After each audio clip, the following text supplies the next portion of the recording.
ఎగ్జిబిషన్లో అంజుని రణవీర్ కిడ్నాప్ చేయడంతో ఇంటికి వచ్చిన తర్వాత అందరూ కూడా అంజు గురించే బాధపడుతూ ఉంటారు. అమర్ సీరియస్గా ఏం చేయాలా అని ఆలోచిస్తూ ఉంటాడు. ఇంకప్పుడు ఆరు మనోహరి వైపు కోపంగా చూస్తూ బాగి పోలీస్ కంప్లైంట్ ఇవ్వమని సార్కి చెప్పు.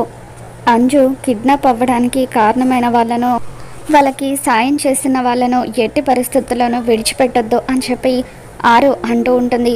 ఇక దాంతో ఆ మాట విన్న రణవీర్, అంకుల్ పోలీస్ కంప్లైంట్ ఇవ్వడం వల్ల పెద్దగా యూజ్ ఉండదు అని చెప్పి సదాశివంతో అంటూ ఉంటాడు.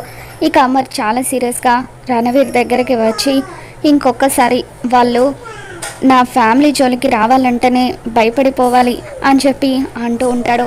బాగి మనోహరి వైపు చూస్తూ, ఈసారి మాత్రం ఎట్టి పరిస్థితుల్లోనూ ఈ విషయాన్ని అంత ఈజీగా ఆయన వదిలిపెట్టరు అని చెప్పి మనోహరికి వార్నింగ్ ఇస్తూ ఉంటుంది.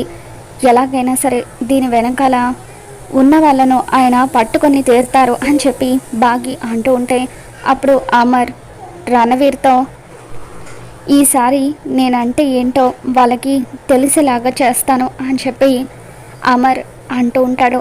ఇక దాంతో మనోహరి, రణవీర్ ఇద్దరు కూడా టెన్షన్ పడుతూ ఉంటారు. మరి రాబోతున్న ఎపిసోడ్లో ఏం జరగబోతుందో మళ్ళీ మన ఛానల్లో తెలుసుకుందాం. ఈ వీడియో మీకు నచ్చినట్లయితే తప్పకుండా లైక్ చేయండి.